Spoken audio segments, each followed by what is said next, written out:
Gravação iniciada, presidente.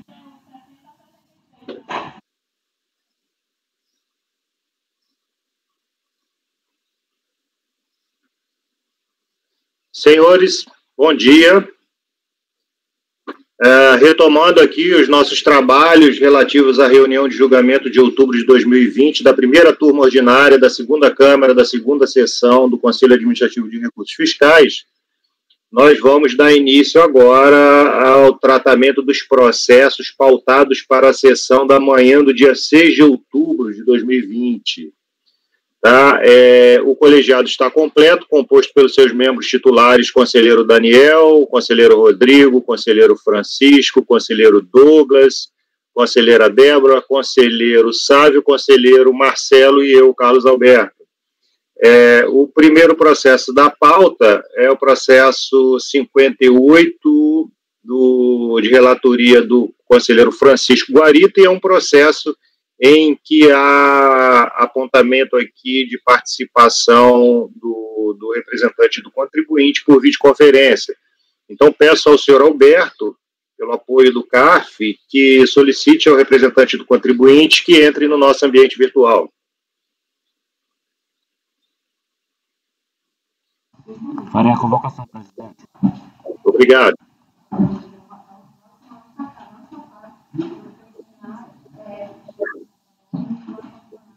Item 58 e 59 da pauta, doutor Renan, seu processo será julgado agora. Por favor, observar a mensagem privada no chat.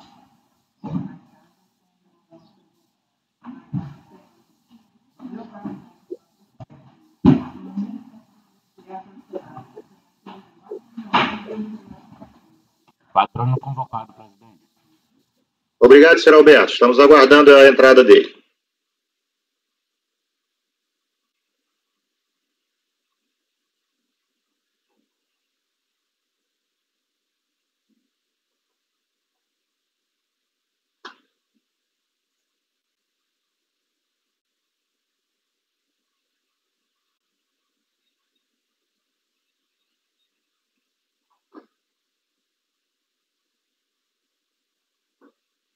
Bom, já contamos com a presença do representante do contribuinte, o senhor Renan Calitio. Então, senhor Renan, nós vamos dar início ao julgamento dos itens 58 e 59 da pauta da contribuinte Silvana Arana Nunes Limeira. São processos de relatoria do conselheiro Francisco Nogueira Guarita, que vai começar pelo processo que ele entender mais adequado aqui para a nossa discussão, e assim que ele terminar a leitura do relatório, a gente abre espaço para a sua manifestação, ok? Ok, bom dia a todos e obrigado. Ok, eu só peço ao senhor, por favor, a ajustar a sua qualidade do vídeo aí, né, para baixa, né, para melhorar o processamento aqui das informações da nossa transmissão. Conselheiro Francisco Guarita, por favor, fique à vontade. Senhores, bom dia. Este processo trata de contribuições sociais destinadas a seguradores sociais. Iniciarei meu voto com a leitura, vou utilizar como relatório o relatório utilizado por ocasião da decisão de primeira instância. Trato o presente de notificação de lançamento do debitado mental de contribuições sociais destinadas a segurados sociais, correspondente à cota patronal correspondente à parte do segurado, empregado, ao financiamento de benefícios concedidos em razão do grau de incidência de incapacidade laborativa decorrendo dos riscos ambientais do trabalho, contribuições destinadas aos terceiros, salário de educação INCRA, incidência sobre a remuneração dos segurados, empregados, de acordo com o contido no relatório fiscal e anexo integrante da notificação em tela, do montante de R$ 73.106,06. A presente lançamento se refere a contribuições sociais incidentes sobre verbas de natureza salarial não consideradas pela empresa como integrante do salário e contribuições, as quais correspondem ao fornecimento de alimentação pela notificada aos seus empregados, sob a forma de cesta básica, sem que a mesma mantenha inscrição no PAT. Em sua decisão, o julgador de primeira instância decidiu que não assiste razão ao contribuinte de acordo com o seguinte emenda. Assunto: contribuições sociais previdenciárias. O período de 1,99 a 31 de setembro de 2007, sob salário in natura. O fornecimento de cesta básica, salário in natura, sem prévia aprovação pelo Ministério do Trabalho, pela não formalização de adesão ao PAT, integra a remuneração do desempregado para todos os fins, inclusive a incidência de contribuições previdenciárias. E também sobre decadência, que antes, segundo a DJ, o prazo decadencial era, na época, ainda era 10 anos. A folha 278 a 285, a recorrente anexa ao processo nova solicitação com base no novo entendimento jurisprudencial sobre o PAT. Porque, na realidade, esses dois processos da contribuinte, um de respeito à obrigação principal, pelas contribuições sociais devidas a título de PAT, e o segundo processo de respeito às obrigações acessórias por não ter cumprido com a declaração de valores devidos ao PAT. É este o relatório. Ok, conselheiro Guarita, por favor, senhor Renan, o senhor tem 15 minutos. Obrigado. Primeiramente, bom dia a todos. Ilustre conselheiro relator, ilustre conselheiro presidente, demais conselheiros.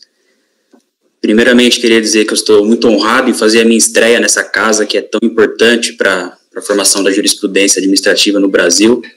E já adianto pedindo aqui desculpas por eventuais indelicadezas aqui que eu venha cometer. Agradeço o relator pela introdução que foi feita, não tenho nenhum apontamento para fazer. O fato é que, na época dos fatos geradores, o entendimento da Receita Federal era no sentido que, mesmo que o auxílio alimentação era prestado in natura pela recorrente, isso era irrelevante, porque o entendimento da Receita Federal era que era necessário que a empresa tivesse a inscrição no Programa de Alimentação do Trabalhador, o PAT, para que ela pudesse efetivamente excluir essa verba da base de cálculo do INSS patronal. Então, esse era o entendimento da Receita Federal na época. Só que mesmo nesse período, o STJ já sinalizava para uma jurisprudência, no sentido de que a inscrição no PAT era irrelevante para a determinação da exclusão na base de cálculo. O que era necessário verificar era qual era a natureza da verba, se ela era prestada in natura ou in pecúnia, que no caso da recorrente era uma cesta básica, então é in natura. Então eu peço licença para fazer a leitura de um breve trecho de uma decisão sintetizada pelo STJ na época.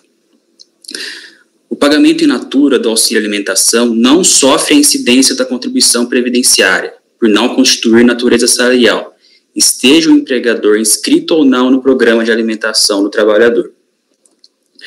Então, senhores, aquilo que era o entendimento do STJ na época passou a ser um entendimento sedimentado por toda a jurisprudência, por todo o Poder Judiciário.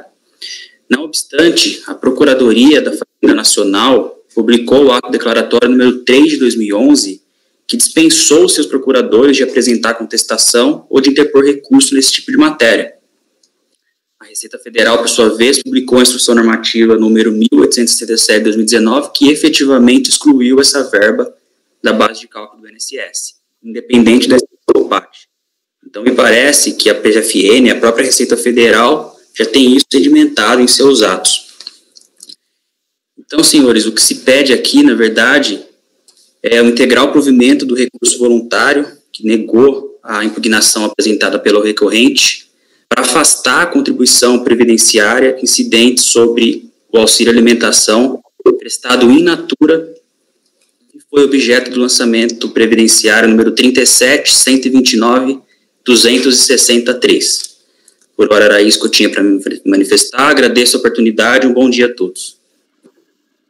Ok, senhor Renan, muito obrigado, bom dia, mais uma vez. O conselheiro Guarita, por favor, fique à vontade. Mas era o seguinte, o recurso voluntário é tempestivo, por isso eu acolho, eu tomo conhecimentos.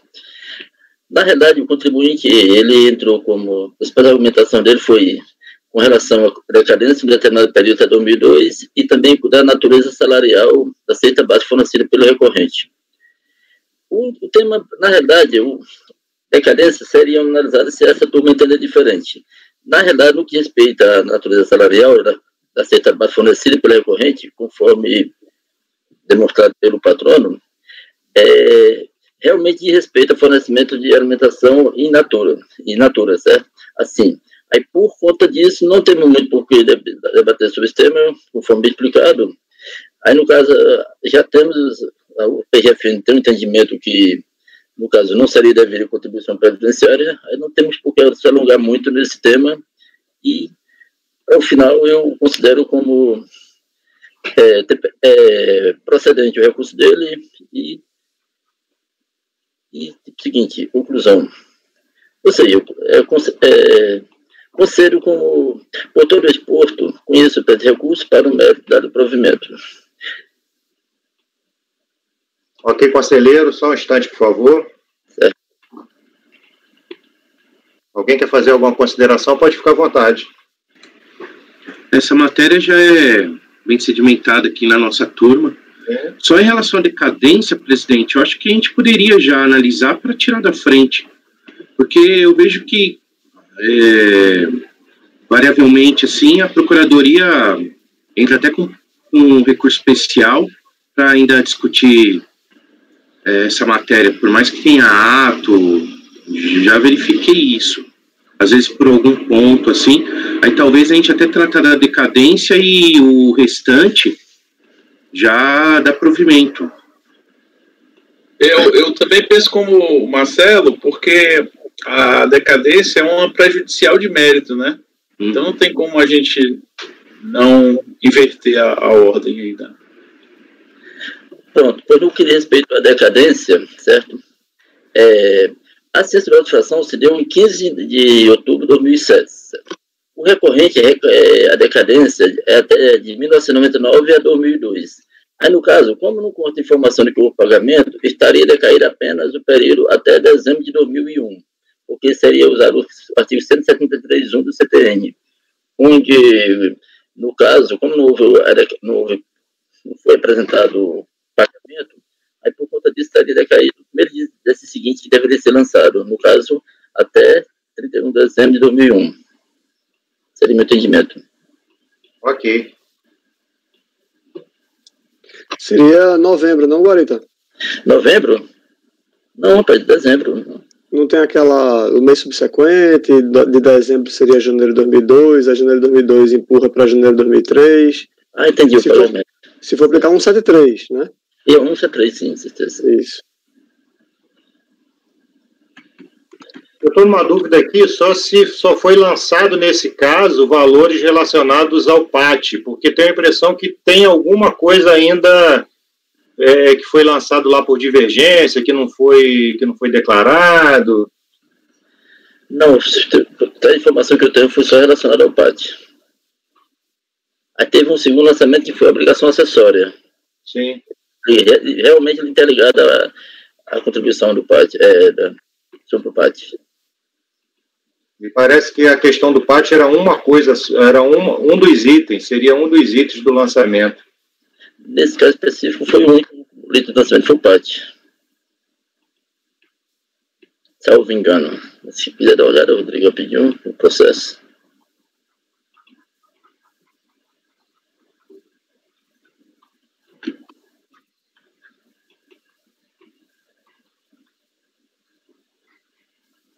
Pelo que eu estou vendo aqui, são dois levantamentos. Um é CBS, né, que é a cesta básica no período do Simples, e o outro CE, que é a cesta básica, né, que seria fora do período do Simples. Não é a diferença, entendeu? Mas são esses dois levantamentos, são a cesta básica. É porque eu olhei pelo processo da obrigação acessória e parece que tem umas diferenças. Eu não sei se da obrigação acessória ele alcança outros lançamentos que estão em outros processos, entendeu? Possivelmente, porque tem aqui ó, no termo de encerramento, nós temos 6 processos. Sim. 6 NFLDs, né? Assim, a principal é essa, né? Quer dizer, 6 NFLDs não, só uma, que é a principal. O relatório fiscal do outro processo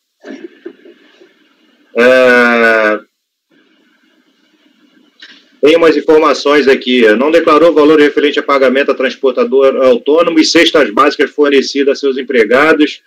E aí está aqui, não informou o valor de 525 referente à retirada para o labore do titular, fulano titular. Não informou o valor de 525 retirado para o labore. Não identificou o valor de 525 para o labore. Salário referente à cesta básica. Aí fala de cesta básica. Aí, mais uma vez, outra questão relacionada a Prolabore. Informou salários a menor dos seguintes empregados: Everardo, José Neves, contribuição segurada, enfim, trata de outras questões que me parece que estão fora da questão do... possivelmente são reflexos dessas NFLDs lançadas nos outros processos de obrigação principal. Só estou chamando a atenção, conselheiro Guarita, por não dar a impressão de que a CFL 68, né, que deve ser o outro processo, ela está vinculada só no PAT, só a questão do PAT e se dá o provimento. Eu concordo aqui com a sua colocação com relação a esse processo, concordo também eu acho que não custa nada tratar também da decadência, porque já deixa alguma coisa expressa, porque numa eventualidade dessa, muda um entendimento, acaba voltando à toa só para tratar de uma decadência, então acho que é bom pontuar, mas de todo caso só estou chamando a atenção porque me parece que o outro processo não seja exclusivamente relacionado ao PAT. Certo, entendi. Mas, entendi sim, certeza. Mas no fim do processo não elas direitinho, eu explico direito. Ok. Senhores, alguma consideração adicional? O conselheiro Guarita está incluindo aí a manifestação com relação à decadência também e dando tudo isso para dar provimento ao recurso voluntário. Daniel, como vota? Eu acompanho, presidente. Rodrigo? Também acompanho, presidente. Douglas? Acompanho, presidente. Débora? Acompanho. Flávio? Acompanho. Marcelo? Acompanho. Eu também acompanho. Então, para o processo final 2778, item 58 da pauta, Silvana Arana Nunes Limeira, o resultado é: acorda os membros do colegiado em dar provimento ao recurso voluntário. Naturalmente, conselheiro, só com esse detalhamento do seu voto para compor a questão incluir a questão que, né, você já trouxe, né, mas só para incluir na posição correta, como preliminar de mérito, a questão da decadência. O Sávio me parece que caiu aí. Vamos dar um minutinho. Já podemos, conselheiro, nos encaminhar para o segundo processo, que é o item 59.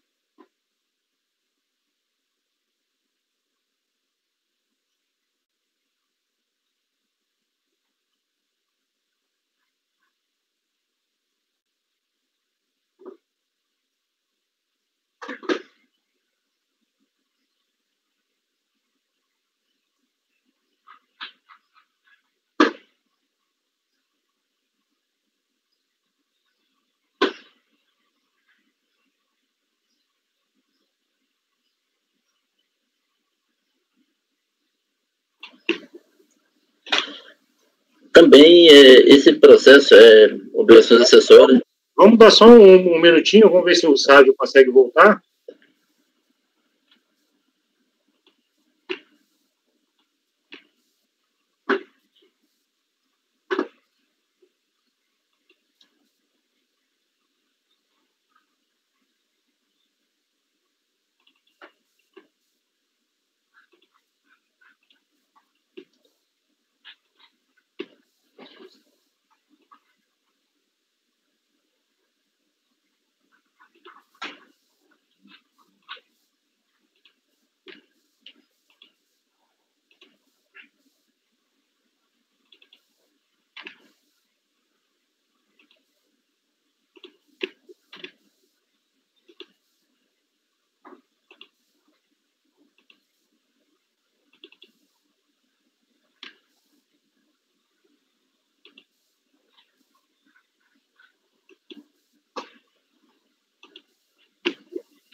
Sabe, já nos ouve?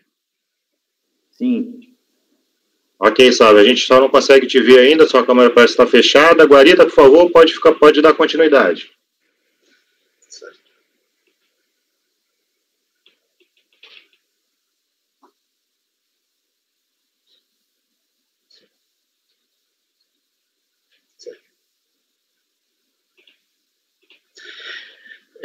Esse processo trata a atuação referente a contribuições sociais destinadas a seguridade sociais.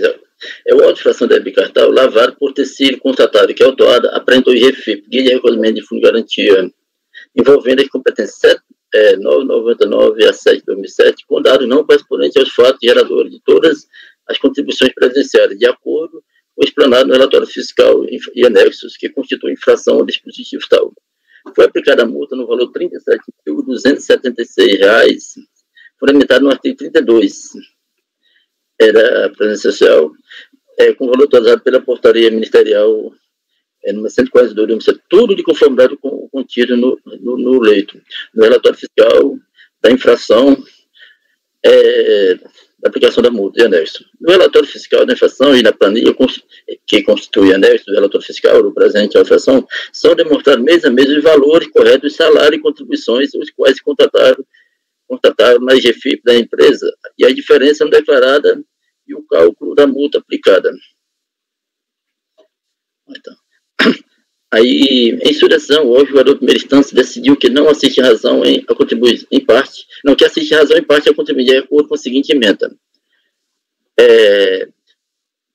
Legislação previdenciária, obrigação acessória, descumprimento de infração, apresentação de IGFIP com dado não correspondente aos fatos geradores de todas as contribuições previdenciárias constitui infração à legislação previdenciária, ficando responsável sujeito à penalidade de multa. A decadência no âmbito da previdência social é decenal. O direito do físico previdenciário constituir seu crédito do judicial prazo de 10 anos. Isso é superado. Relevação.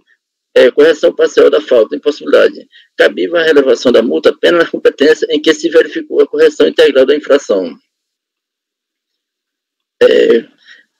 A multa será relevada se o infrator formular pedido e corrigir a falta integralmente em cada competência, dentro do prazo de impugnação, ainda que não contestar a infração, desde que seja infrator primário e não tenha ocorrido nenhuma circunstância agravante.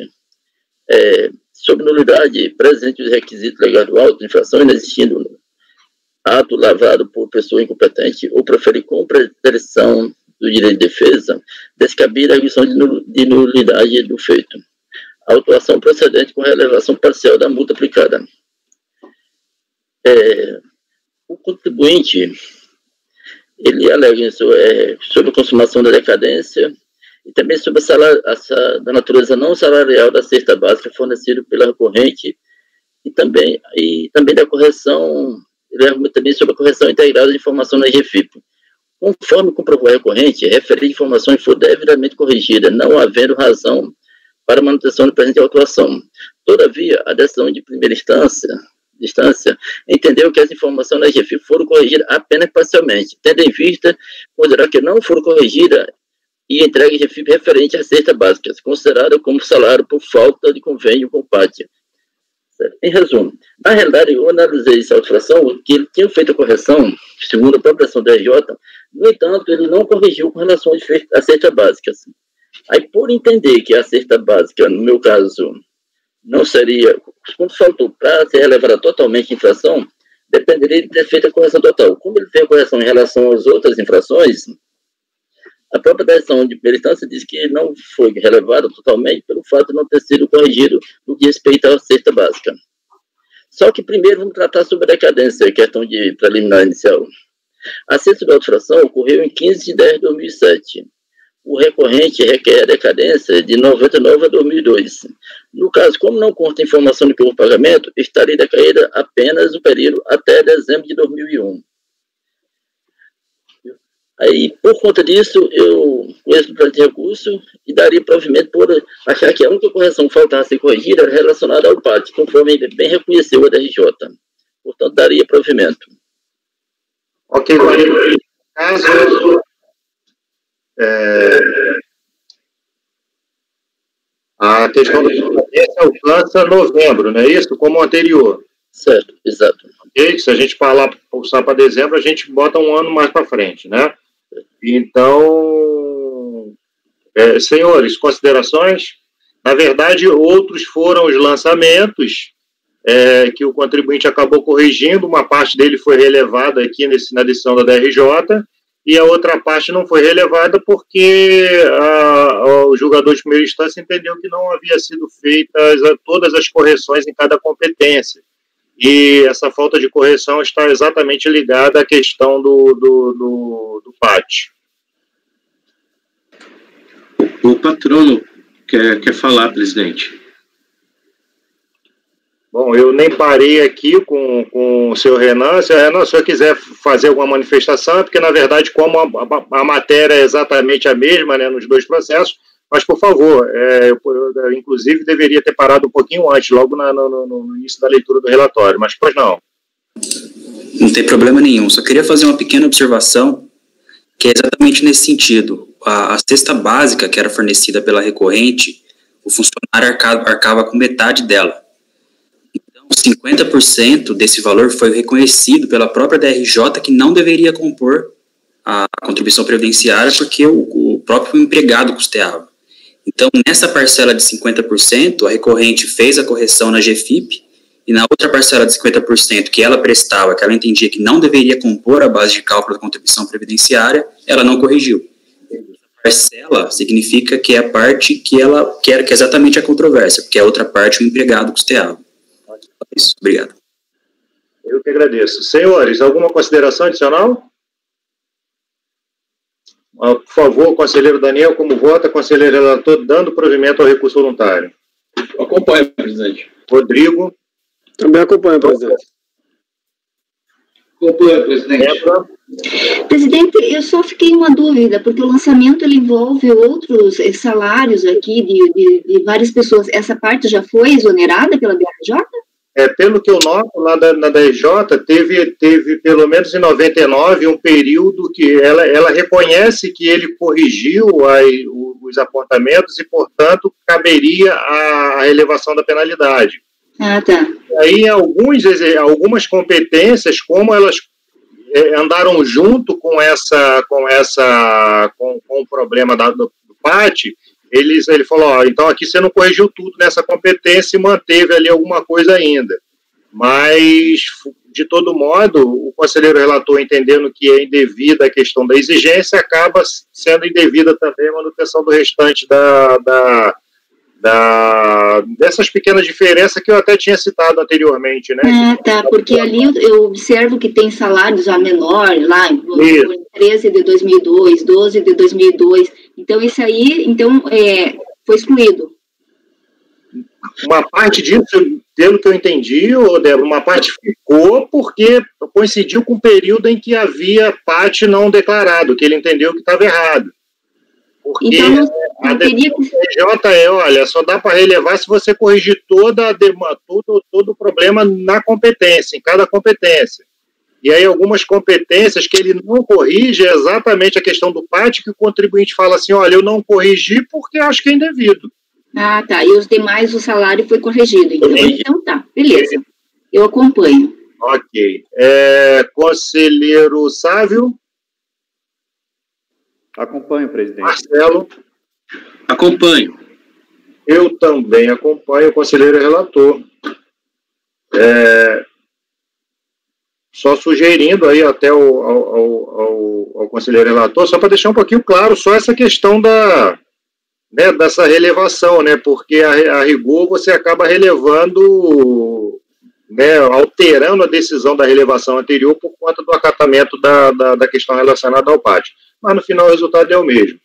Então, o processo 59, o resultado também, tal qual o 58, acorda aos membros do colegiado, por unanimidade de votos, em dar provimento ao recurso voluntário. Fica consignado ainda na ata para os dois processos que fez sustentação oral o patrono do contribuinte, senhor Renan Calitio.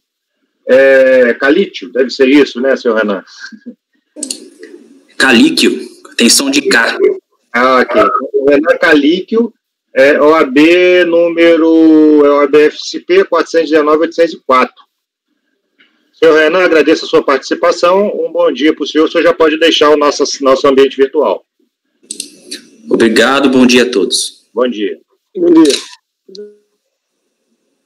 Senhores, com isso a gente passa para o processo seguinte, processo da Torre Palace Hotel, também de relatoria do conselheiro Guarita. Por favor, conselheiro.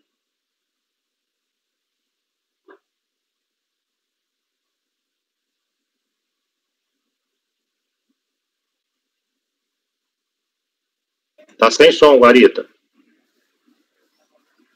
A matéria é a mesma, né, presidente? Estava olhando aqui no voto. O presente processo traz de recurso voluntário em face da decisão de notificação número...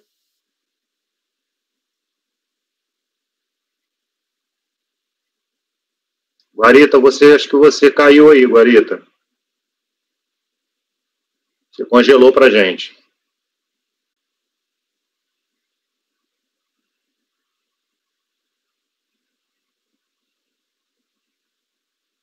Trata-se de crédito previdenciário lançado pela fiscalização do INSS contra a empresa em epígrafe, cujo montante consolidado em 9 de 2005 é de R$ 892.535,99. Conselheiro Guarita, a gente não está te vendo. Poxa, não. Vixe Maria, mas está ali normal. Pedimos saia e entre de novo na sala, porque você está congelado aqui. Pelo menos para mim está congelado, acredito que para todos. Para mim ele não aparece. Tá preta a tela. A minha tá tela preta, eu digo congelado porque tá com aquela barrinha de status lá em cima, do lado esquerdo. Você aí. Cinza.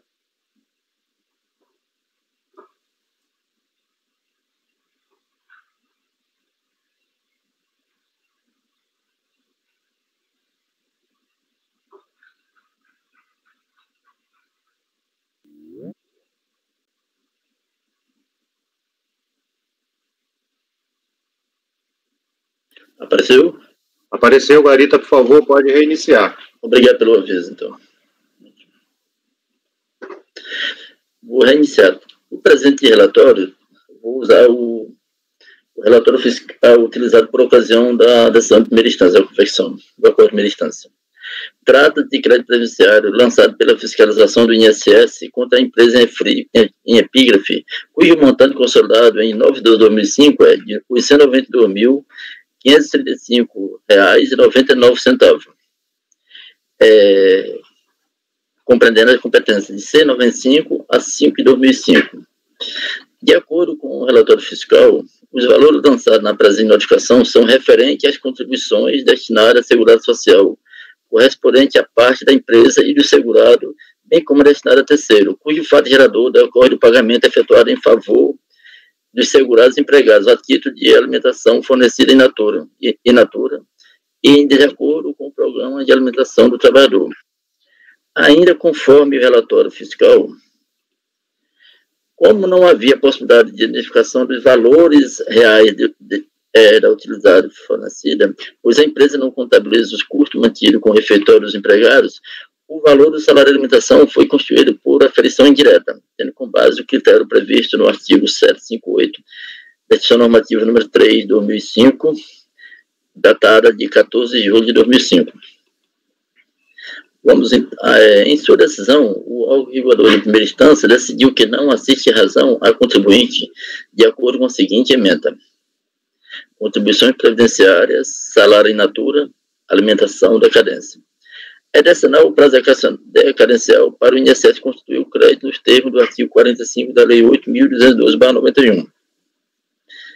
E também integra o salário de contribuição do segurado empregado os ganhos habituais sob a forma de utilidade, conforme o artigo 28, inciso 1 da Lei número 8.212/91, aí considerado o lançamento procedente. O presente recurso voluntário, vamos ao voto então. O presente recurso voluntário foi formalizado dentro do prazo que alude o artigo 33 do decreto 7235 e preenche demais pressupostos de admissibilidade, daí porque devo conhecê-lo e por isso mesmo passo a apreciá-lo em suas alegações meritórias. Observe de logo que a empresa recorrente encontra por sustentar basicamente as seguintes alegações sobre depósito prévio, que é um tema já sedimentado, não tem por que se manifestar, sobre cerceamento de defesa, e também, 93, sobre parcela in natura fornecida pela empresa e seus empregados, de acordo com o programa de alimentação do trabalhador PAT, e da inexistência do fato gerador. Também ele argumenta sobre a decadência, e também sobre o crédito apurado, porque ele se surgiu com relação ao método utilizado, que foi a apropriação direta. Ele também fala da multa com o princípio do princípio da igualdade. Ele também se insurge em relação também sobre a multa do seu efeito confiscatório, da ilegal cobrança dos juros Selic, e também sobre a taxa Selic e a limitação dos juros prevista na Constituição de 88, e a taxa Selic e a limitação dos juros previstos também na Constituição de 88. Com base em tais alegações, a recorrente requer o recebimento desse recurso, bem como que seja provido com a anulação da autuação e da decisão recorrida. Por questão de dado, que entende que seja mais apropriado examinar primeiro o item relacionado à natureza não salarial do pagamento de alimentação in natura ao trabalhador, pois a mesma já define o resultado do processo. Na realidade, como eu disse, apesar de eu ter pensado no primeiro momento, então vamos tratar primeiro da decadência, sobre esse, que é um ponto que temos, seria preliminar, da consumação da decadência do período superior a 5 anos. Quanto ao tema, considerando que o item anterior exonera toda a autuação, não se faz necessário o pronunciamento sobre a decadência parcial requerida pela recorrente. Caso seja necessário, assim, a ciência da autuação ocorreu em 9/12/2005, portanto, deve ser considerada decadência até o ano e a competência 12/2000, no caso. Até dezembro de 2000 estaria decadente. A recorrente requer a decadência do período superior a 5 anos. No caso, como não consta a informação de que o pagamento, aí no caso seria considerado o primeiro dia do exercício seguinte. Portanto, seria decadente até a competência de dezembro de 2000. Aí, com relação à parcela in natura, vamos agora analisar. Deste item de sua insurgência, tem-se que essa turma de julgamento reiteradamente já se posicionou no sentido de excluir da autuação os valores pagos a título de salário in natura, perante o parte. Por conta disso, vê-se que a recorrente está razoada ao solicitar o cancelamento total da autuação, haja visto o fato de que não devem incidir contribuições previdenciárias junto a pagamento relacionado ao fornecimento de alimentação in natura, junto ao pátio. Portanto, este relatório analisará apenas o juízo relativo ao pátio, haja visto a autuação, nesse caso, esse item que eu vou tirar, porque a gente analisou também a decadência, caso seja repensado. No caso, sobre a alimentação, sobre o pagamento de alimentação in natura, diverge da decisão recorrida sobre o tema, haja vista a existência de várias ações judiciais que corroboram com as alegações da recorrente, além da existência do parecer PRFN/CRJ, número 2117 de 2011, onde orienta os procuradores da Fé Nacionais a ser dispensados de recorrerem em casos afetos ao tema. Aí, portanto, de acordo com o parecer acima, não tem por que manter a autuação por tema que a PRFN já se manifestou no sentido de não mais contestar ou recorrer, devendo, portanto, ser acatado o recurso voluntário no sentido de prover integralmente, para que seja excluída as autuações sobre auxílio alimentação in natura, restando, portanto, razão à recorrente. Aí, considerando, portanto, o provimento integral do recurso, conforme a decisão referida ao parte, não se faz necessário o pronunciamento sobre as demais alegações da recorrente. Aí, com isso, presente recurso para o mérito do provimento. Esse é meu voto. Senhores, considerações? Eu tenho a mesma questão da decadência. Quer dizer, a mesma não. Eu acho que o ano 2000 aqui não entra não, Guarita. Não? Porque, me diz o seguinte, né, no caso, como no pagamento... Não, houve pagamento, sim, de outras contribuições, certo? Ah, teve pagamento? Sim, porque, no caso, ele tinha várias infrações. Aí, no caso, ele foi lançado com relação a essa contribuição, entendeu? Ah, porque tu colocasse aqui no final. No caso, não consta a informação de que houve pagamento. Eu pensei que estava botando 173. Não, mas... Não conta pagamento, informação de pagamento. Mas é 173, não é do 1.000, não? Eu coloquei como 173. 19 tem pagamento, Guarita. Sim, tem sim. Essa informação ainda é vida, no caso, não é isso? Oi? Aí, no caso, essa informação ainda é vida, no caso. Você teve pagamento, não é isso? Tem pagamento a partir de junho de 99. Alguns meses, não tem para todos. Você tem que fazer... Mas teve, até dezembro teve pagamento, sim. Agora, mesmo assim... Como foi o último pagamento, foi em dezembro de 2000, última mês de dezembro de 2009, independente de pagamento ou não, aí ia ser a competência de dezembro, no caso, não, Rodrigo? Não, porque... dezembro. Não, mas então, aquela mesma regra que a gente explicou, né? Dezembro vai...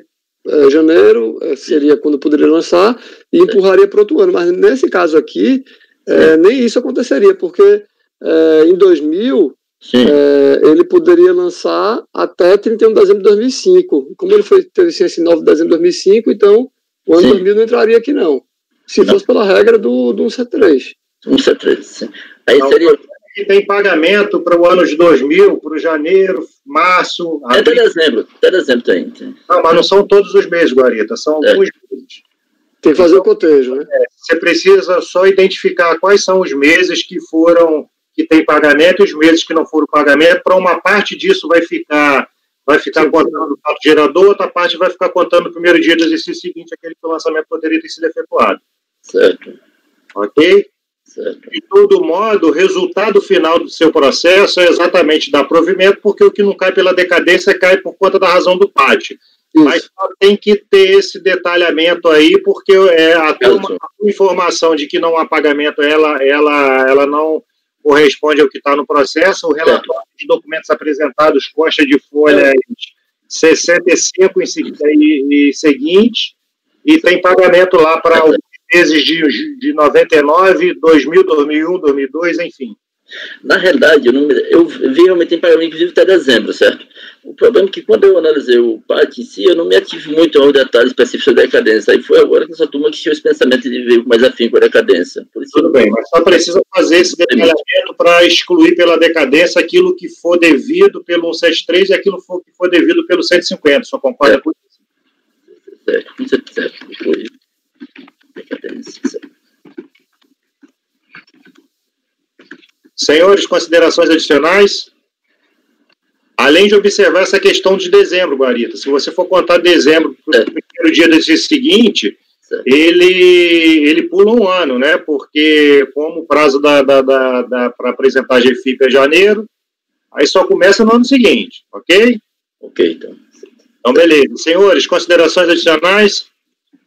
Daniel, como vota, conselheiro, eu estou dando provimento ao recurso voluntário. Naturalmente, com essa observação, uma parte por conta da decadência contada pelo 150, outra parte por conta da decadência contada pelo 173 e o restante por conta da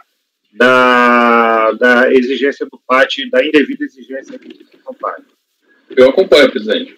Douglas, desculpa, Rodrigo. Acompanho também, presidente. Douglas. Acompanho, presidente. Débora? Acompanho.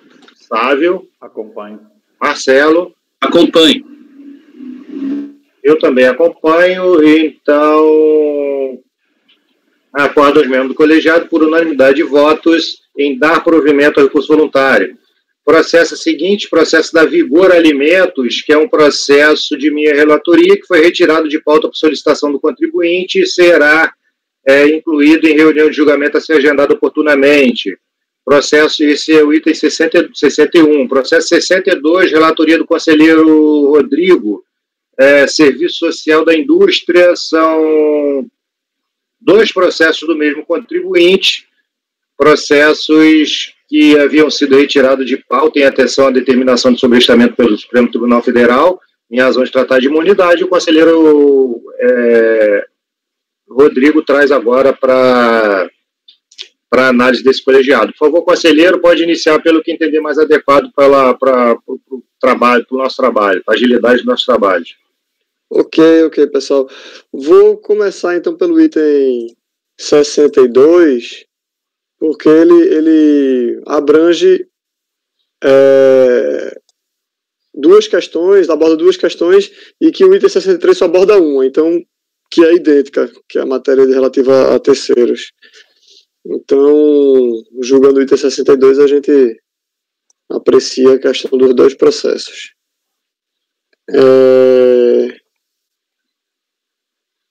Na realidade aqui também, depois observando com mais cautela, essa questão do processo do STF e tal, foi apenas tangencial. Mas, enfim, vamos à leitura aqui do relatório e voto. No caso, o recurso voluntário, interposto contra a decisão da RJ em Florianópolis, folhas tais, a qual julgou parcialmente procedente o lançamento por contribuições devidas à Seguridade Social pela empresa, que no caso era a Society Hat, e a terceiros, né, Salário, Educação e INCRA. E por descumprimento de obrigação acessória, é um CFL 78, que é a apresentação de GFIP com informações incorretas ou omissas, conforme descrito nos atos de infração debicados números tais, folhas que aí eu estou citando, respectivamente. O auto de infração, folha 5 e seguintes, debicado final 226, dígito 0, diz respeito à diferença entre as alíquotas utilizadas para cálculo do adicional devido em virtude do grau de incidência de incapacidade laborativa, o GILRAT. Acrescido do FAP também. O lançamento seguinte, debicado final 227, dígito 9, se refere às contribuições destinadas a terceiros, Salário, Educação e INCRA. E, por fim, o debicado final 228, dígito 7, diz respeito ao lançamento de multa ou obrigação acessória, que é o CFL 78, basicamente porque houve erro nos campos não relacionados a fato gerador, basicamente campos FPAS e KNAI preponderante, além da falta de declaração em GFIP dos fatos geradores de parte das contribuições recolhidas em GPS. Dispõe o relatório fiscal, aqui o relatório fiscal foi 1111 a 1128, SES, entidade constituída através do decreto-lei número tal, tendo como objetivo auxiliar o trabalhador da indústria e resolver problemas básicos da existência. A entidade é constituída como pessoa jurídica de direito privado e possui órgãos regionais autônomos em diversas unidades da federação, como é o caso do SESI Santa Catarina, hora recorrente. Apesar de ser entidade criada por lei, alertou a fiscalização que, para fins previdenciários, ela se equipara a uma empresa, tendo o dever de recolher as contribuições incidentes sobre a remuneração paga a seus segurados empregados. A entidade, no período de janeiro de 2010 a dezembro de 2010, recolheu adicional para o GILRAT com base em alíquota equivocada. Por essa razão, houve a majoração da alíquota de 1% para 3%, acrescida do FAP, não observado corretamente pela entidade. O SESI, para atingir suas finalidades institucionais, atua em diversas atividades econômicas, dentre outras a alimentação, comércio, educação e saúde, alocadas em diversos estabelecimentos distribuídos na capital e em outros municípios do estado de Santa Catarina. Afirma que a alíquota do GILRAT da empresa será definida com base na atividade preponderante desempenhada e entende-se por preponderante aquela a qual foram destinados o maior número de segurados empregados. Assim, a fiscalização verificou que a atividade da entidade, que agregou mensalmente, no período de janeiro de 2010 a dezembro de 2010, o maior número de empregados somados todos os estabelecimentos, foi a alimentação. E o percentual de GILRAT dessa atividade era de 1% até dezembro de 2009, passando a ser de 3% a partir de competência de janeiro de 2010. No entanto, a fiscalização verificou que, em relação a janeiro de 2010, o código que está informado nas GFIPs da maioria dos estabelecimentos da recorrente correspondeu ao código tal, 9430, dígito 8, que é a atividade de associação em defesa de direitos sociais. E para alguns estabelecimentos da citada competência de janeiro de 2010, e além de todos os estabelecimentos nos demais períodos, de fevereiro de 2010 a dezembro de 2010, o código foi 8599, que é outras atividades de ensino não especificada anteriormente. No caso, a recorrente informou no campo alíquota RAT de todas as GFIPs, de todo o período de janeiro de 2010 a setembro de 2010, a alíquota de 1%, apenas a partir de outubro de 2010 a dezembro de 2010 ela passou a indicar a alíquota de 2%, enfim, como a fiscalização entendeu que todo o período seria 3%. Sobre o FAP, informou que esse fator foi 1, foi tipo assim, manteve, né? Foi o fator 1. Até setembro de 2010, né? Ela diz aqui que o FAP deveria ser de 1,6952. Até setembro de 2010 ela usou o fator FAP igual a 1, o que não mudou a alíquota RAT, e a partir de outubro de 2010 ela colocou o FAP correto, só que a base foi a alíquota 2% e não 3%, como ela entendeu. Então houve aí também um ajuste em relação ao FAP até setembro, por todo o período, né? No que diz respeito ao DEBCAD, final 227, dígito 9, a fiscalização notou que no período analisado, o contribuinte informou o código FPS referente às atividades terceiros como sendo 000, que não gera nenhuma contribuição, quando o correto seria lançar o código 003, que corresponde a FNDE e INCRA. O SESI, em síntese, justificou que por lei é definida como entidade beneficente de assistência social, portanto imune às contribuições de seguridade social. Jurisprudência em tribunais indicando que o SESI foi considerado como isento das contribuições de salário de educação, INCRA, FUR Rural. O SESI não estava amparado por decisão judicial para deixar de recolher essas contribuições de terceiros, tendo em vista que não se enquadrava nas hipóteses de isenção. Deveria recolher as contribuições como qualquer pessoa jurídica de direito privado. A fiscalização requalificou o FPS para 523, enfim, que gerou, né, a salário de educação e o INCRA. E no DEBCAD da multa, como eu falei, seria por indicação de erro nos campos de FPS e outras entidades e criar preponderante. Enfim, e o relatório fiscal deixou claro que o erro no campo outras entidades não foi base para lançamento da multa CFL 78 a partir da competência de dezembro de 2008, já que tal erro provocou o lançamento da obrigação principal, terceiros, né, e teve aquela multa de ofício 75%. Então, ela realmente fez essa distinção. Quando tinha a multa de 75%, ela não lançou esse CFL 78. Ademais, a fiscalização apontou que nas competências onde eu cito aí, janeiro de 2008, março de 2008, enfim, o SESI deixou de informar para alguns estabelecimentos a totalidade de segurados, empregados e todos os fatos geradores das contribuições, parte recolhida não declarada. O SESI procedeu à retificação das GFIPs referentes aos estabelecimentos de competências identificadas, declarando a totalidade das contribuições recolhidas em GPS. Apesar de ter aceito em caráter excepcional as GPS retificadoras, em face da existência de recolhimento anterior, entendeu a fiscalização que tal fato não afasta a aplicação da penalidade pecuniária pelo descumprimento da obrigação acessória de declarar ao fisco os valores corretos das contribuições devidas, razão pela qual foi efetuado o respectivo lançamento. Ou seja, a multa CFL 78 teve por base a não declaração de valores corretos das contribuições devidas e pagas via GPS, a não informação da totalidade de segurados em alguns estabelecimentos, GFIP com alguns estabelecimentos no período de janeiro de 2008 a dezembro de 2010 com erro nos campos FPS, que não é preponderante, e GFIP de alguns estabelecimentos nesse mesmo período com erros no campo outras entidades. Na impugnação, alegou em síntese o seguinte: afirma que o auto de infração pretende rever matéria decidida pelo Poder Judiciário. Resta claro o direito das instituições sem fins lucrativos, como é o caso do SESI, à imunidade dos impostos e das contribuições destinadas à Seguridade Social. As contribuições devidas ao INCRA foi concedida isenção expressa ao SESI. A Constituição Federal prevê expressamente que a contribuição destinada ao salário de educação é devida somente para as empresas, assim sendo, considera-se que o SESI não se enquadra no conceito de empresa. Em relação ao FAP, Gilrat argumenta que nos autos da ação ordinária número tal, o SESI obteve antecipação de tutela deferida para depositar os valores incontroversos em conta vinculada ao juízo. Posteriormente, em sentença, foi reconhecida a inexistência em relação jurídico-tributária e não cabe aplicação da multa por ausência de suporte legal. Eventual incorreção do preenchimento do código FPS ou KNAI pode gerar uma penalidade, todavia não pode impelir o contribuinte a preencher indevidamente o campo que irá gerar contribuições para terceiros não incidentes sobre sua folha de pagamentos. O SESI, ao interpretar os julgados do STJ que lhe dão ganho de causa, verificou as isenções legais que lhe são aplicadas, achou configurado sua boa-fé, não sendo prudente, portanto, sustentar que houve intenção ou dolo. Então, isso aí ele alega que não justificaria a representação fiscal para fins penais. Foi lavrada. Enfim, a DRJ em Florianópolis entendeu por determinar a conversão de julgamento de diligência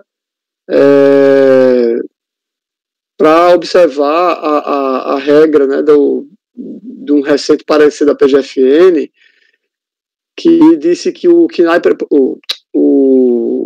GILRAT, né, no caso a contribuição SAT, a alíquota dela seria visto por cada estabelecimento empresarial individualizado por seu CNPJ, ou pelo grau de risco da atividade preponderante quando houver apenas um registro, e não por todos os estabelecimentos filiais, matriz, tudo somado. Então, baixou em diligência, a autoridade lançadora verificou a atividade preponderante exercida em cada estabelecimento empresarial individualizado pelo CNPJ, bem como procedeu às informações para retificações. Emitiu informação fiscal de folhas 1946, dada a sua natureza, a autuada possui diversas filiais com atividades econômicas distintas, desse modo definidas as atividades preponderantes, com as alíquotas a serem aplicadas por estabelecimento, os cálculos foram refeitos e foi elaborado o anexo 4.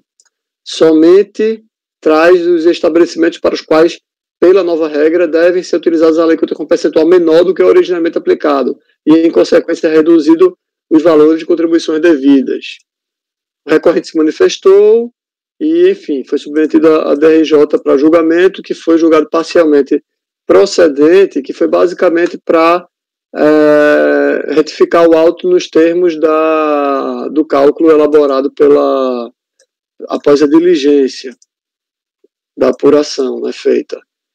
O recurso voluntário apresentado praticamente reiterou os argumentos da impugnação. Esse CAF aqui, na primeira oportunidade, não nossa turma, mas uma composição anterior, apreciou o tema e entendeu por determinar a conversão de diligência para verificar o que diz respeito à ação judicial, né?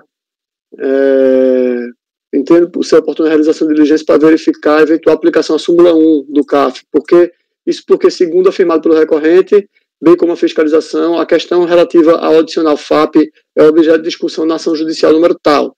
Converto em diligência a fim de que a autoridade administrativa intime o sujeito passivo a trazer os autos de cópia integral da ação. A SECAT da DRF de origem informou que, após consultar o site da Justiça Federal, obteve cópias de documentos de ação judicial que foram anexados aos autos. E aqui eu afirmo que esse tema foi sobrestado porque havia no relatório fiscal menção a essa questão das contribuições, a imunidade e tal, mas que foi uma análise, eu passo aqui para frente para dizer que é uma questão mais tangencial, porque o SESI ele não teve uma imunidade que foi afastada por nenhum tipo de desrespeito aos requisitos do artigo 55 e tal, mas foi uma alegação que a fiscalização trouxe a autoridade fiscal trouxe no relatório fiscal, mas que talvez fosse desnecessária, sabe, para tratar aqui dos autos. Enfim, entrando no voto, sobre o resultado da diligência, eu afirmo o seguinte, que em consulta à petição inicial, verifica-se que a parte da ação judicial é a recorrente e que os objetos da ação eram a declaração de ilegalidade da criação do FAP e a majoração da alíquota SAT da atividade de educação, de 1% para 3%, através da portaria interministerial. Essa ação transitou em julgado no acórdão de folhas 3608, que complementado pelas folhas 3761 e 3768. Quando restou indeferido o pleito da contribuinte, já que a decisão judicial reconheceu a legalidade da criação do FAP, bem como a majoração da alíquota do SAT da atividade de educação. Portanto, a súmula 1 do CAF, adiante deste transcrita, de acordo com a súmula 1, entende prejudicada qualquer alegação sobre legalidade do FAP ou sobre a alíquota SAT aplicável às atividades de educação. Contudo, cumpre ressaltar que as matérias acima, apesar de relevantes, não esgotam os argumentos da contribuinte relacionados ao presente lançamento. Isso porque nesse processo administrativo discute-se a alteração da atividade preponderante da recorrente de atividade assistencial para atividade de fornecimento de alimentos. Atividade assistencial e outras, né? Atividade e de educação para atividade de fornecimento de alimentos. E há outras até, porque depois da diligência tiveram outras, né?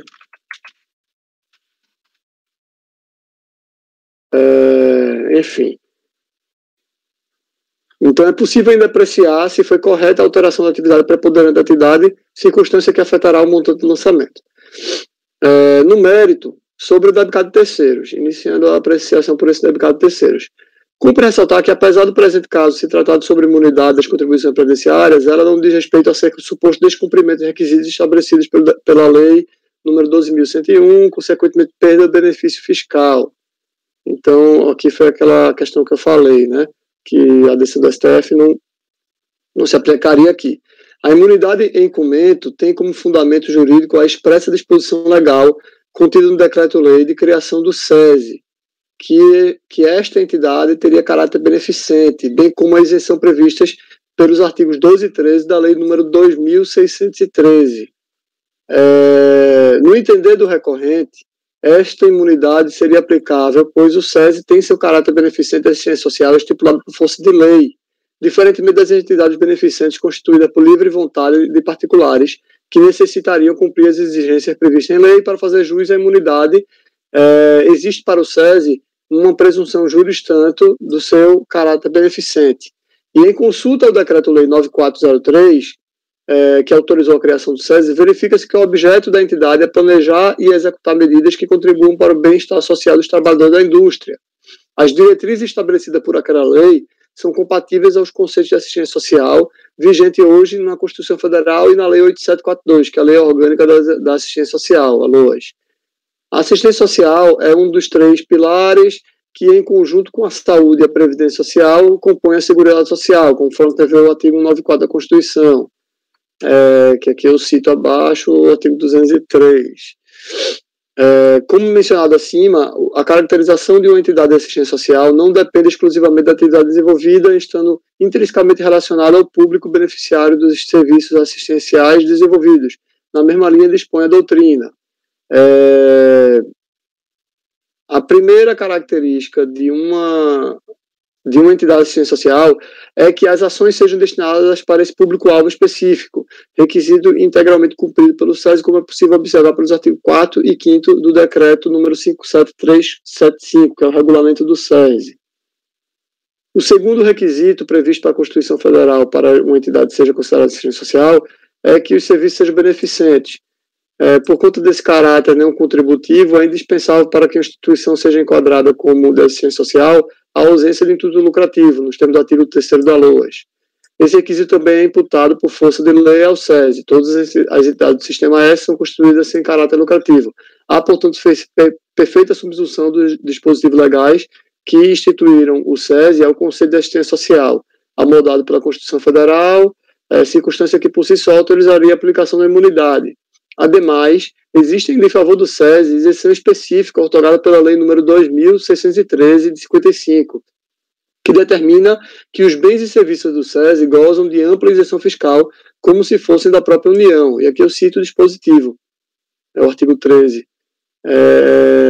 Apesar da norma falar em bens, serviços e bens, a jurisprudência do STJ fixou o entendimento que ela se alastra também para os salários pagos aos seus colaboradores, razão pela qual o SESI estaria desobrigado de recolher contribuições para o INCRA, Fundo Rural e Salário Educação. E aqui eu cito jurisprudência do STJ.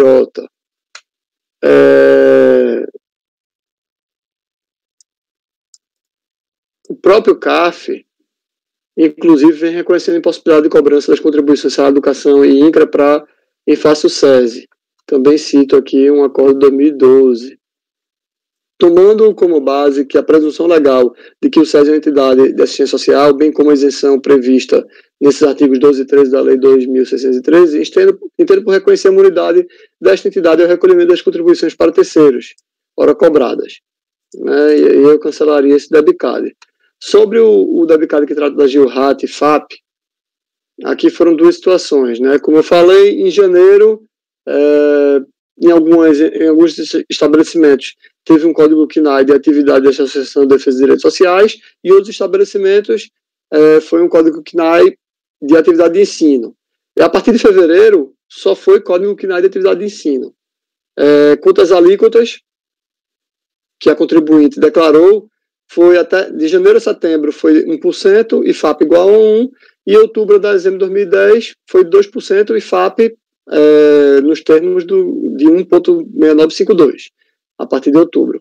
A fiscalização, por sua vez, entendeu que em todo o período o KNAI preponderante seria correspondente ao fornecimento de alimentação, cuja alíquota seria 3%.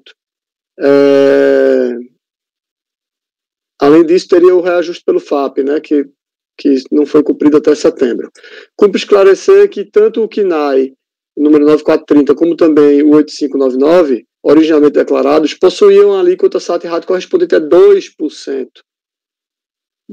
Portanto, percebe-se que a contribuinte já agiu com equívoco, contradição em sua própria GFIP ao informar mencionados KNAIs preponderantes e declarar uma alíquota SAT-RAT de 1% até setembro de 2010. Então, conforme exposto, a questão envolvendo a legalidade da majoração da alíquota via decreto foi objeto de decisão judicial, em que restou decidido ser de fato legal a modificação da referida alíquota via decreto. Portanto, este é um tema definitivo. Outro tema definitivo na mesma ação judicial foi a respeito da legalidade e constitucionalidade do ajuste da alíquota SAT-RAT por meio do FAP.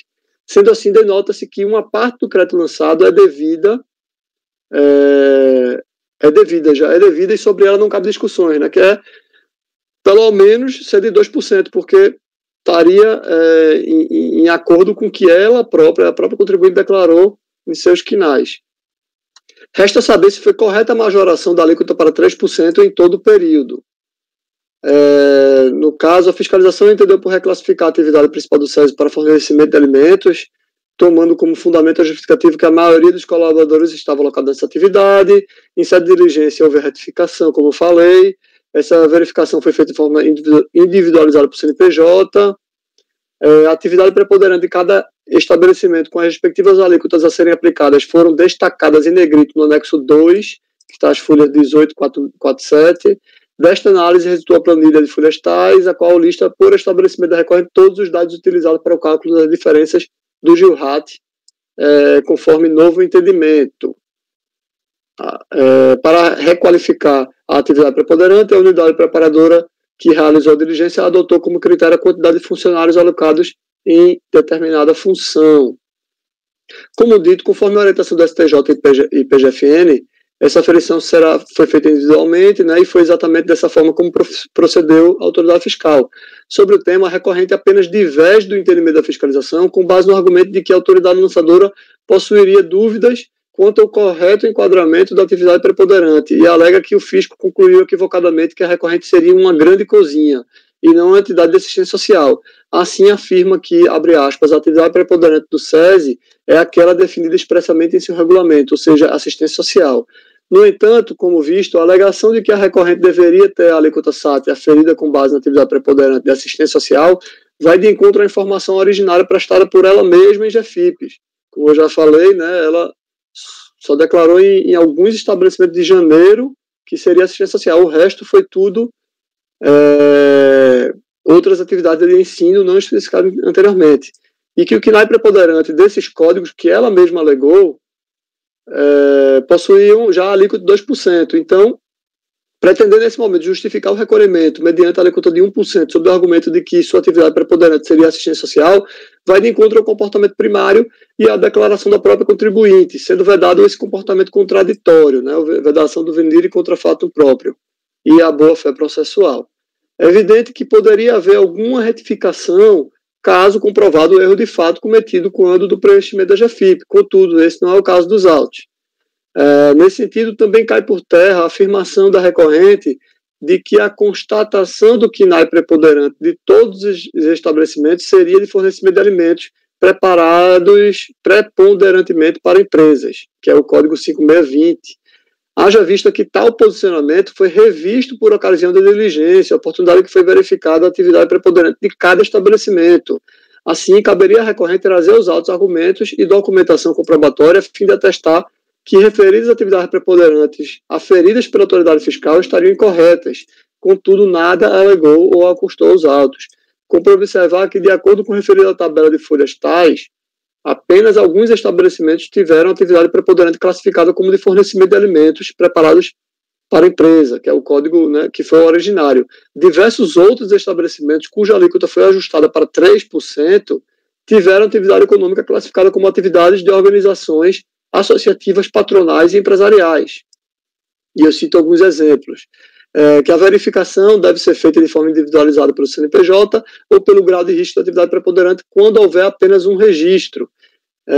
Então, parte do débito, especificamente relativo ao período de janeiro de 2010 a setembro de 2010, foi oriundo da ausência de aplicação correta do FAP, matéria já decidida em desfavor da entidade, né, judicialmente, e, portanto, entendo que deve ser mantido o cálculo constante na planilha de folhas 1911 a 1945, que foi após a diligência. Nesse mesmo debicado, a recorrente se insurge contra a aplicação da multa de 75%,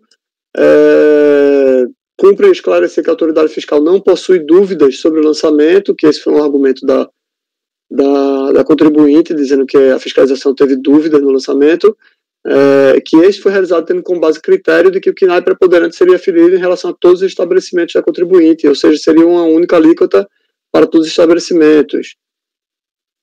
Que depois foi revisto o posicionamento para adotar a linha de entendimento da STJ e da PGFN e foi revisto de forma individualizada. Isso não compromete o lançamento, né, em dúvidas, que eu até cito aqui algumas jurisprudência do CAF, que determinando o recálculo do crédito tributário a partir do entendimento de que deve ser aplicada nova metodologia de aferição da alíquota SAT. E aqui eu cito um exemplo de um acordo de janeiro desse ano. Sendo assim, essa mudança de critério não representa nenhuma licença para afastar a multa de ofício de 75%. Da multa por descumprimento da obrigação acessória. A multa teve por base, como eu já citei, né, no relatório, esses itens, e com relação à infração descrita por ausência de declaração em GFIP de todos os segurados empregados, item 2 que eu cito aqui nesse resumo aqui em cima, nesse parágrafo, não merece qualquer reparo o lançamento. De fato, a fiscalização comprovou a existência dessa omissão, que foi inclusive acatada pela recorrente com a imediata retificação da declaração apresentada. Sobre a não declaração dos valores corretos das contribuições devidas e pagas via GPS, apesar de entender numa análise superficial que a informação de valor a menor em GFIP não ensejaria uma penalidade, já que o contribuinte recolheu corretamente o montante devido, esse posicionamento em nada afetará o valor da multa no presente caso, porque na grande maioria das competências a multa foi aplicada em seu valor mínimo, foi R$500, sendo que a incorreção do valor representa apenas um campo errado, ao passo que a não informação da totalidade dos segurados corresponde a erro de 3 campos por cada segurado. Então, eu construo aqui o raciocínio de que mesmo que se tirar esse um campo errado, ele não vai ficar abaixo do mínimo, esse valor cobrado. Não vai mudar a multa. No caso aqui, somado esse campo dos segurados, da totalidade dos segurados, somado aos erros dos campos FPAS, KNAI preponderante e outras entidades, foi deixado de fora o erro relativo ao campo valor. Isso eu comecei a ver que esse negócio do campo valor, apesar de a fiscalização dizer que compõe a base, mas eu vi que também aparentemente não compõe. Então, quanto ao KNAI preponderante, tendo em vista a realização da diligência determinada pelo DRJ com a aferição de novos KNAIs preponderantes para cada estabelecimento, a unidade preparadora deverá observar se os novos KNAIs constatados pela autoridade fiscal coincidem com os originalmente declarados pela contribuinte e, em caso positivo, excluir os respectivos erros, entre aspas, da base de cálculo da multa. Eu cito aqui até um exemplo de um KNAI, de uma competência que a fiscalização entendeu que seria, o KNAI preponderante seria o que ela havia declarado originalmente, né, que é o da outras atividades de ensino não especificadas anteriormente. Então, deveria adequar a multa a essa nova tabela. Por sua vez, no que diz respeito à FPAS e outras entidades, entendo que deve haver o recálculo da multa com a eliminação de tais erros da base de cálculo da penalidade, porque isso vai também, estou mais ou menos aqui, de forma resumida, né, aplicando o que eu entendi por terceiros, né, porque aqui foram detectados erros pela fiscalização, porque ela não teria indicado esses códigos, não fez o recolhimento de terceiros e tal, mas eu, aplicando aqui o entendimento do principal, do objeto principal, né, que foi eliminar o lançamento de terceiros, cairia também esses erros, supostos erros no código FPAS e outras entidades.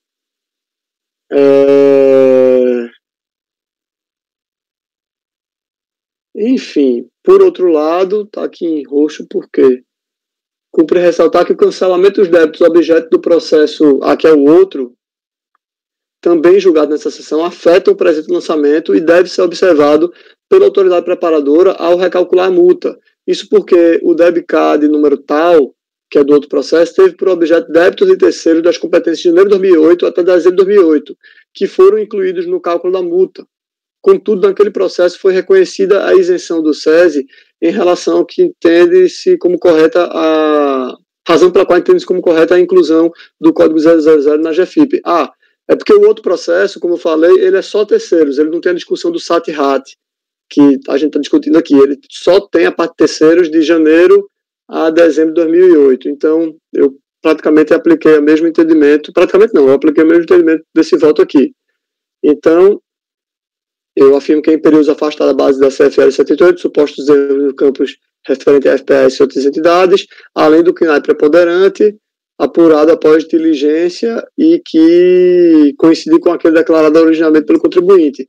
Então, nesse sentido, eu voto por dar parcial provimento ao recurso voluntário. Ok, senhores, considerações?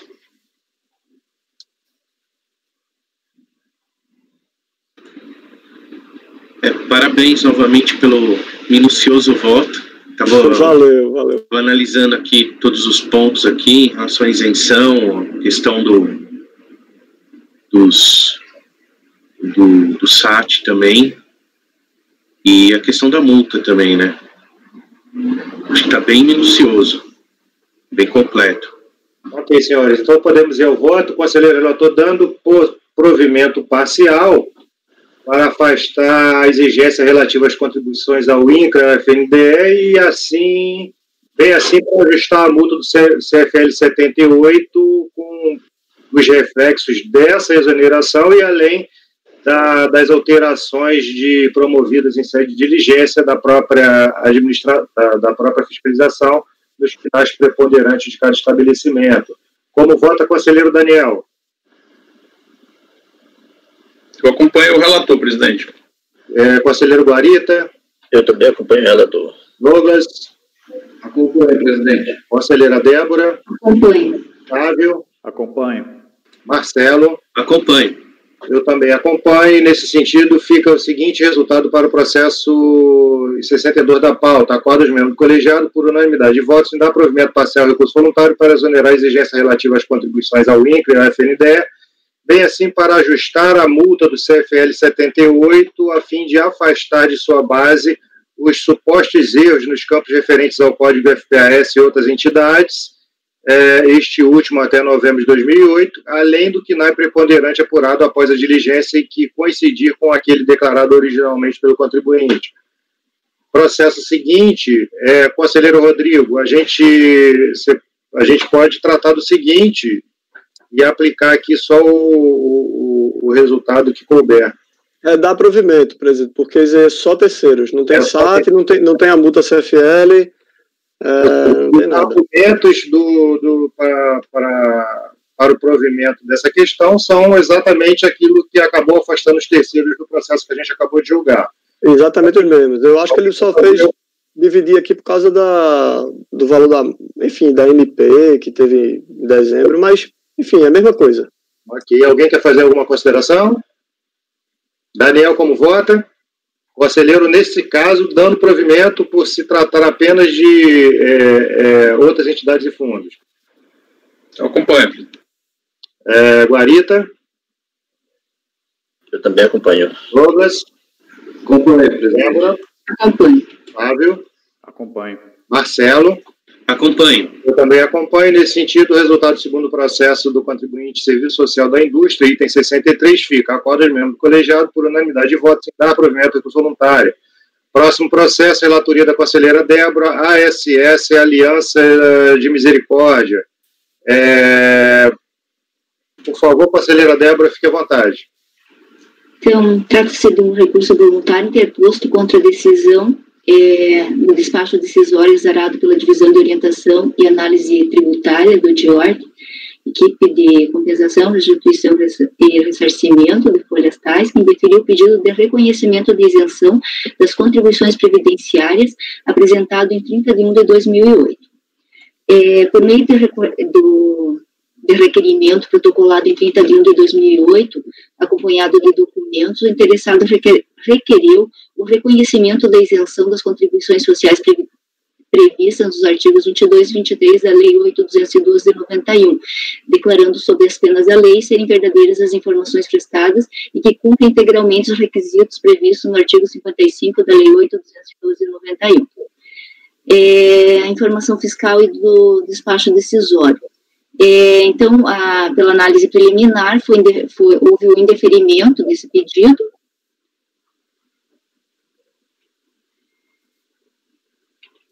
A entidade foi cientificada dessa informação e do despacho decisório e apresentou recurso acompanhado aqui de documentos, com os argumentos, assim, que as contestações contêm em síntese as seguintes argumentações: os objetivos da entidade coadunam com o rol do artigo 2º, o custeio da manutenção da filial existente em terras lusitanas é feito através de contribuições de benfeitores de Portugal, o senhor Eurico é um padre cujas atividades administrativas e espirituais, eu não sei se eu leio os motivos porque foi negado, porque daí ele rebate essas questões, porque tem um rol de... Vai colocar no seu voto, pode ir com vontade, depois... Eu acho que eu vou no voto, porque daí eu vou, tá? Então, é só, em síntese, o que é? Um pedido de reconhecimento de isenção de atividade dessa entidade. Daí ela entrou com o recurso, novamente a Diort ele analisou o recurso, e lavrou um termo, né, e praticamente ratificou as informações que já tinham sido prestadas inicialmente naquele termo inicial de análise, que negou o pedido de isenção. Daí o processo foi encaminhado aqui para o CARF para análise. O recurso voluntário é tempestivo e preenche os requisitos de admissibilidade da legislação aplicável. Então, inicialmente pertinente deixar consignado que a Constituição Federal de 98, no seu artigo 95, parágrafo 7º, confere às entidades beneficentes de assistência social, EBAS, o direito de isenção das contribuições sociais, desde que atendidas as exigências estabelecidas em lei. Então, porque nesse interim houve uma série de alterações na legislação, tá? Então, eu coloco aqui um demonstrativo das alterações ocorridas desde essa época de 2008 até a presente data aí, da análise desse recurso. Em relação à matéria objeto dos autos, de acordo com as disposições contidas nos artigos 233 e 234 da Instrução Normativa 971 de 2009, em relação a esses pedidos de isenção, fala assim o parágrafo 1º: os pedidos de reconhecimento de isenção pendentes de apreciação no âmbito da Receita Federal do Brasil são analisados na fase e no órgão que se encontram para a verificação do cumprimento dos requisitos de isenção vigentes na data da ocorrência do fato gerador. Então, os requisitos para a isenção das contribuições para a Seguridade Social. O conceito de assistência social está contido no artigo 203 da Constituição Federal, que define assistência social como aquela prestada gratuitamente a quem dela necessitar, com o objetivo de proteção social para os carentes. Entretanto, as diversas modificações promovidas na legislação pertinente acabaram por incluir as atividades da educação e saúde no escopo da isenção das contribuições sociais. Aqui trato do artigo 195, reproduz o parágrafo 7, e o artigo 55 da Lei 8.212, que, de acordo com a redação vigente à época dos fatos, né, transcrevo aqui, depreende-se do referido artigo que, para fazer jus à isenção das contribuições que trata o artigo 22 e 23, a entidade beneficiente de assistência deve atender aos seguintes requisitos cumulativamente: ser reconhecida como de utilidade pública federal, estadual ou de direito federal municipal, ser portadora de registro certificado de entidades beneficentes e assistência social fornecidos pelo Conselho Nacional de Assistência Social, promover assistência social beneficente, inclusive educacional, de saúde, serviços prestados, enquadre-se no conceito de serviços assistenciais preconizados pela lei orgânica da assistência social, não perceber seus diretores, conselheiros, sócios, instituidores ou benfeitores de remuneração e não usufruir vantagens ou benefícios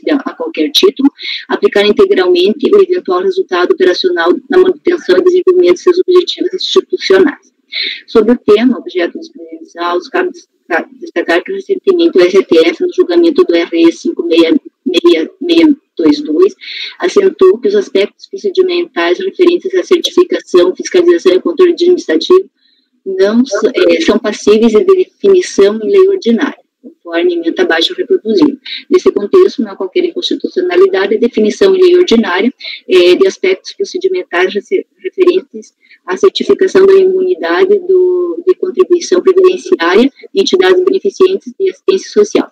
Diante deste modo, cumpre passar ao enfrentamento das razões de resignação em relação aos seguintes pontos: dos objetivos da entidade. Segundo o recorrente, os objetivos da entidade se coadunam com o rol do artigo 2º da Lei 8742 de 93, restando evidente o caráter social e gratuito desta associação, e o rol esculpido naquele dispositivo de lei se apresenta exemplificativo e não taxativo, de modo que não há como descaracterizar as atividades desenvolvidas pela entidade como típicas daquelas inerentes à atividade social. Então, aqui eu transcrevo com base no estatuto da... O que é isso? Tá. Os objetivos da assistência social contém a disposição aqui no artigo 2º da Lei 8742, então, os objetivos estão nesse artigo, né, segundo. A Associação Aliança de Misericórdia é uma associação civil de natureza filantrópica, sem fins econômicos, tendo sua finalidade e seus meios para alcançar estabelecidos no artigo 2º e 3º do Estatuto Social. Então, eu reproduzo aqui os objetivos dessa associação. De acordo com o relatório fiscal, além de ter como finalidade primeira assistência social beneficente, a mesma tem que ser comprovada e foi direcionada ao rol de pessoas hipossuficientes. Então, aqui eu transcrevo o que diz o relatório, né, que negou o pedido do contribuinte. Todavia, tal argumento não encontra fundamento como visto da transcrição acima do Estatuto Social da entidade. Segundo a disposição contida no artigo 3º, inciso 1, o público-alvo são pessoas hipossuficientes, criança, adolescente, carente, população em situação de rua, famílias empobrecidas, com o objetivo de promover a sua inserção na sociedade e exercício da cidadania, satisfazer suas necessidades básicas na formação moral, intelectual e de promoção humana, inclusive e através do acolhimento, se for o caso. Deste modo, não há como prosperar a conclusão apontada pela autoridade fiscal. Da existência da unidade no exterior e aplicação integral no Brasil das rendas, recursos e resultado operacional. A recorrente relata que, ao descrever a entidade com base em pesquisa no site da associação, se apega ao fato da entidade possuir uma unidade, fraternidade em terras lusitanas, destacando que essa circunstância vai de encontro nos termos do inciso 4 do artigo 3º do decreto 2536 de 98, que determina que suas rendas, recursos e eventual resultado operacional sejam aplicados integralmente em território nacional. Todavia, não há a menor demonstração de qualquer afirmativa de que os recursos, verbos e saldo operacional tenham sido aplicados no exterior e não integralmente no Brasil. Isso se refere ao fato porque ela tem uma unidade lá em Portugal e, no caso, a autoridade que analisou o pedido afirmou que, como ela tinha essa unidade, ela não comprovou que ela remetia dinheiro, recursos lá para essa unidade. Novamente, aqui assim tem razão a entidade, pois o fisco deveria comprovar e demonstrar a violação da regra contida no inciso 5º do artigo 55 da Lei de Custeio, apontar os registros contábeis de contas de resultado, identificando os lançamentos que denotam que parte do superávit oferido pela entidade no período examinado foi direcionado para doações à unidade localizada no exterior. Inexistente tal demonstração, contudo, limitando-se à informação fiscal a aludir, que na página da internet, Notícias Comunidade, exibida no site da associação, constata-se que em terras lusitanas, bem como em outras plagas do velho continente, Todo o trabalho da entidade é de cunho fundamentalmente religioso. As despesas com toda essa evangelização em Portugal, Itália e Bélgica implicam em elevada despesa não passíveis de serem caracterizadas como custos com assistência social beneficente. Da ausência de sacrifício econômico. A recorrente afirma que o parecerista se ateve unicamente às três atividades desenvolvidas pela entidade que recebem verbas públicas por meio de convênio para alegar a ausência de sacrifício econômico da entidade para caracterizar a gratuidade do serviço prestado, ignorando as diversas outras.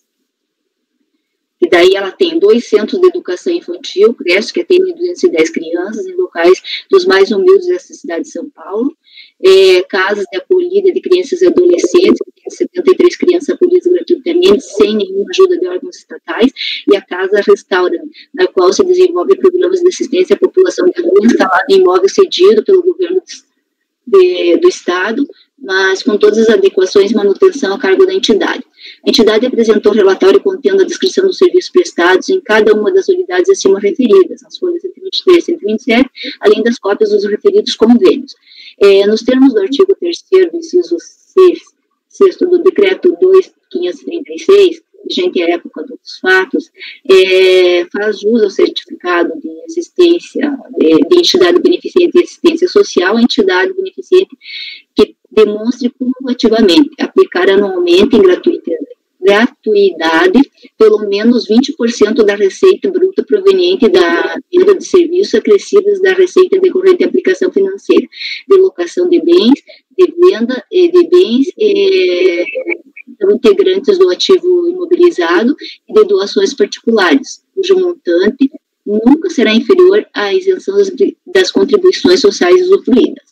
Com efeito, para fazer jus aos CELAS, a entidade deve comprovar a aplicação do percentual mínimo de 20% da receita bruta anual em gratuidade. No caso em questão, segundo a decisão recorrida, não houve tal comprovação.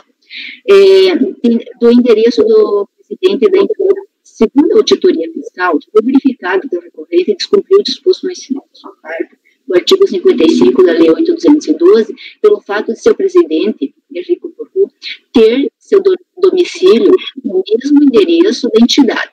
No caso em análise, não houve a comprovação da utilização da infraestrutura da entidade para o exercício de atividades profissionais particulares por parte do referido presidente ou por seus familiares, de modo que o fato do endereço do presidente ser o mesmo da entidade não pode ser considerado como remuneração para esse fim.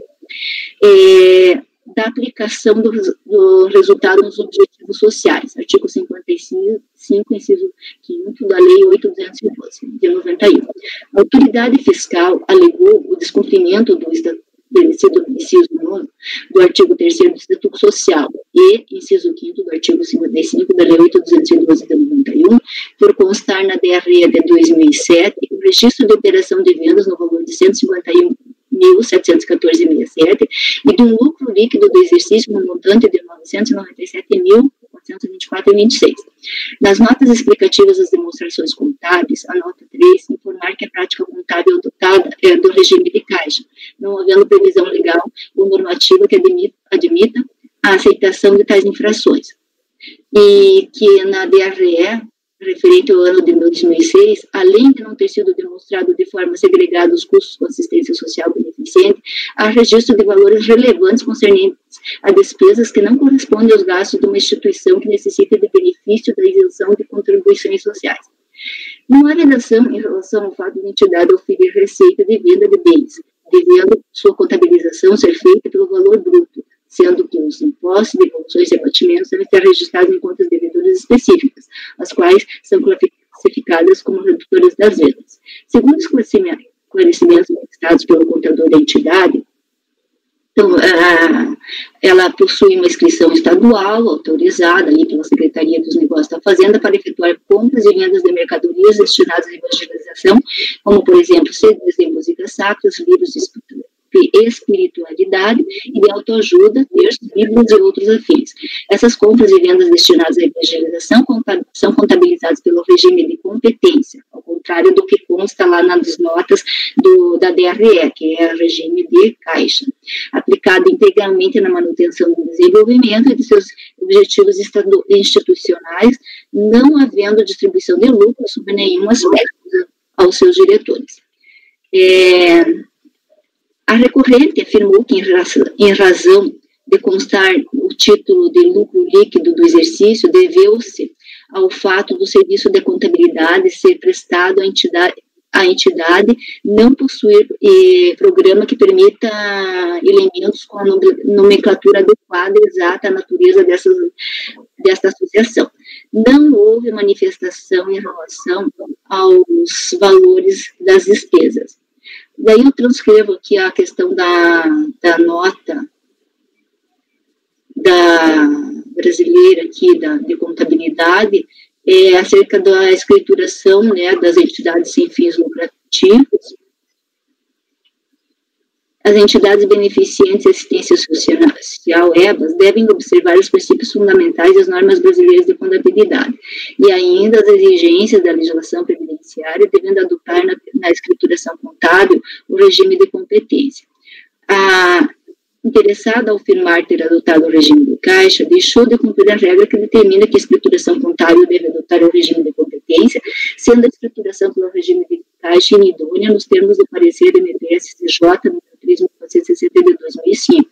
Deste modo, entendo que deve ser mantida a decisão constante na informação fiscal e despacho decisório, que não reconheceu a entidade o recorrente o direito de isenção às contribuições previdenciárias como requerido.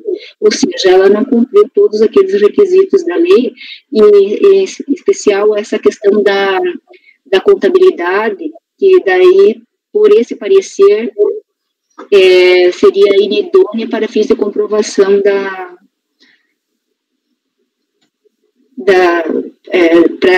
com o objetivo de requerer a imunidade, a isenção, o reconhecimento da imunidade. Senhores, considerações?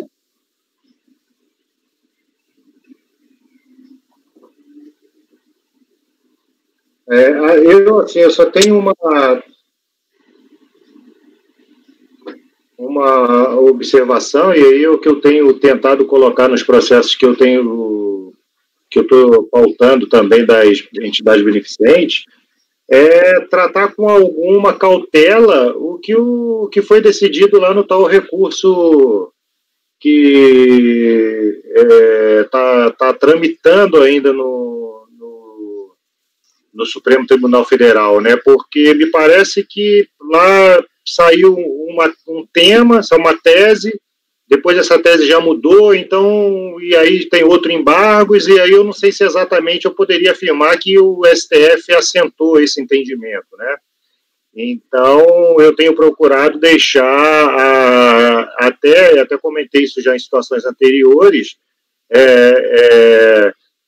entender que o que está previsto ali no artigo 55 da 8.212, ela é constitucional, até que o STF diga que não é, né? E esse é lógico que um caso ou outro, quando a gente fala, isso aqui é meramente instrumental e tal, então a gente até, eu acho que foi meio que andou por aí a conselheira relatora. Mas, de todo modo, eu só fico com essa preocupação, assim, de dizer que isso é uma decisão já, né, é uma conclusão assentada já pelo Supremo, né, porque ele já fez uma, já mudou, e a gente não sabe se vai mudar posteriormente. Mas, de todo modo, é isso. Senhores, considerações adicionais?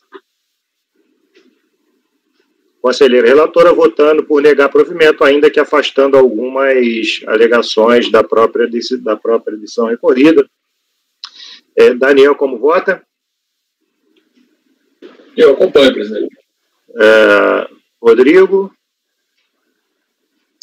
Perfeito, presidente. Acompanho. Realmente, parabéns, Débora, porque não só vi um ponto e entendeu por negar, né? Mas foi até bateu outros, tudinho, foi ótimo. Francisco Marita? Eu também, a relatora também. Douglas? Acompanho, presidente. Flávio? Acompanho. Marcelo? Acompanho. Eu também acompanho o processo 64 da ASS Aliança de Misericórdia, fica com o seguinte resultado: acordo aos membros colegiados por unanimidade de voto negar provimento do recurso voluntário. Processo seguinte, distribuidora, importação e exportação, Oliveira Limitada. Conselheira Débora também é relatora, item 65 da pauta, processo 2007-99. Por favor, conselheira. Presidente, só uma interrupção. Pois não. Só para ir aqui, pedir 5 minutinhos só para ir ao toalete, por favor, pode ser? Ok. Vocês querem dar uma paradinha? Todos? Sim. Ok, então nós vamos fazer o seguinte, acabamos de o 64, vou pedir ao nosso colaborador lá do CARF, o senhor Alberto, para parar a gravação nesse momento e a gente retoma logo em seguida daqui a 10 minutos. Ok, senhores? Senhor Alberto, por favor, parar a gravação.